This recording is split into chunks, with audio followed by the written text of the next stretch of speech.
ये आकाशवाणी है। अब आप विशाल शर्मा से समाचार सुनिए।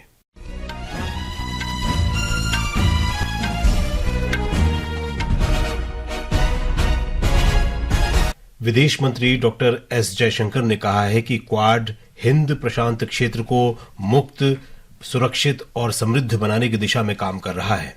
उन्होंने कहा कि क्वाड का मंच सहयोग और साझेदारी का आज के समय का सबसे बड़ा उदाहरण है। टोक्यो में क्वाड विदेश मंत्रियों की बैठक के बाद मीडिया से बातचीत में डॉक्टर जयशंकर ने इस बात पर संतोष व्यक्त किया कि क्वाड विदेश नीतियों का बहुत ही गहराई से चिंतन कर रहा है। उन्होंने कहा कि आज की बैठक क्वाड को नई दिशा देने में बड़ी मददगार होगी। डॉक्टर जयशंकर ने कहा कि क्वाड विश्वसनीय दूरसंचार और समुद्री केबल कनेक्टिविटी से लेकर मानवीय सहायता और आपदा राहत जैसे क्षेत्रों में काम कर रहा है। विदेश मंत्री ने कहा कि विश्व में स्थिरता, सुरक्षा, प्रगति और समृद्धि की दृष्टि से आज का समय चुनौतियों से भरा है और इसलिए विश्वसनीय साझेदारी तथा अंतर्राष्ट्रीय सहयोग और भी जरूरी हो गया है। क्वाड के विदेश मंत्रियों की आज टोक्यो में बैठक हुई, जिसमें विदेश मंत्री डॉक्टर एस जयशंकर के अलावा जापान, अमेरिका और ऑस्ट्रेलिया के विदेश मंत्रियों ने भाग लिया। संसद के दोनों सदनों में दिल्ली के एक कोचिंग सेंटर में यूपीएससी छात्रों की मृत्यु का मामला उठाया गया। लोकसभा में भारतीय जनता पार्टी और कांग्रेस ने इस घटना की जांच की मांग की। शून्यकाल के दौरान भाजपा सदस्य बांसुरी स्वराज ने आरोप लगाया कि यह दिल्ली सरकार की लापरवाही का परिणाम है। कांग्रेस के शशि थरूर ने कहा कि ऐसी घटना में कितना भी मुआवजा दिया जाए वो कम है। उन्होंने कहा कि भवन नियमों समेत अनेक नियमों का उल्लंघन किया गया। श्री थरूर ने मामले की विस्तृत जांच की मांग की। समाजवादी पार्टी के नेता अखिलेश यादव ने कोचिंग सेंटर चलाने के लिए अनापत्ति प्रमाण पत्र देने वाले अधिकारियों के खिलाफ कड़ी कार्रवाई की मांग की। राज्यसभा में भी इसी घटना पर चर्चा हो रही है। चर्चा की शुरुआत करते हुए भारतीय जनता पार्टी के डॉक्टर सुधांशु त्रिवेदी ने इस घटना को आपराधिक लापरवाही बताते हुए मामले की विस्तृत जांच करने और इसके लिए जिम्मेदारी तय करने की मांग की। उन्होंने आरोप लगाया कि भवन के नियमों के उल्लंघन को लेकर चिंता जताए जाने के बावजूद निकासी प्रणाली को स्वच्छ और सुचारू बनाने का कोई कदम नहीं उठाया गया। तृणमूल कांग्रेस के डेरेक ओब्रायन ने भी इस घटना पर चिंता व्यक्त की।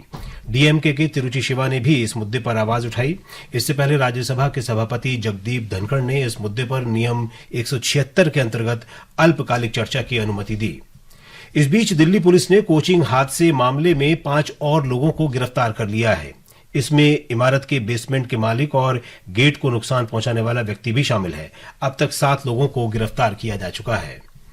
केंद्रीय अन्वेषण ब्यूरो सीबीआई ने दिल्ली के मुख्यमंत्री अरविंद केजरीवाल के खिलाफ कथित आबकारी नीति से संबंधित भ्रष्टाचार मामले में आज राउज एवेन्यू अदालत में आरोप पत्र दायर किया। श्री केजरीवाल को 26 जून को सीबीआई ने तिहाड़ जेल से गिरफ्तार किया था। वे प्रवर्तन निदेशालय द्वारा दर्ज संबंधित धन शोधन मामले में न्यायिक हिरासत में थे। सर्वोच्च न्यायालय ने बिहार में नौकरियों और दाखिलों में 65% जाति आधारित आरक्षण को रद्द करने के पटना उच्च न्यायालय के आदेश पर रोक लगाने से इंकार कर दिया है। न्यायालय ने बिहार सरकार की ओर से दायर अपीलों पर नोटिस भी जारी किया, जिन पर सितंबर में सुनवाई की जाएगी। पिछले महीने पटना उच्च न्यायालय ने पिछड़ा वर्गों, अनुसूचित जातियों और अनुसूचित जनजातियों के लिए सरकारी नौकरियों और राज्य के उच्च शिक्षा संस्थानों में दाखिलों में आरक्षण 50% से बढ़ाकर 65% करने की बिहार सरकार की अधिसूचना को रद्द कर दिया था। पेरिस ओलंपिक में मनु भाकर और सरबजोत सिंह की जोड़ी ने 10 metre air pistol mix team event के कांस्य पदक फाइनल मैच के लिए क्वालिफाई कर लिया है। कल उनका सामना दक्षिण कोरिया के ओह ये जिन और ली वोनहो से होगा। ओह ये जिन ने व्यक्तिगत प्रतियोगिता का स्वर्ण पदक जीता था, जिसमें भाकर ने कांस्य पदक जीता था। इस स्पर्धा में अर्जुन चीमा और रिदम सांगवान की भारतीय जोड़ी 10वें स्थान पर रही।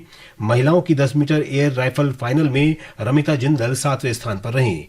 आज हॉकी के पूल बी मैच में भारत का सामना अर्जेंटीना से है।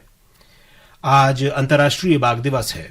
इस दिन को मनाने का उद्देश्य बाघों के प्राकृतिक आवासों की रक्षा के लिए एक वैश्विक प्रणाली को बढ़ावा देना और बाघ संरक्षण के बारे में जागरूकता बढ़ाना है।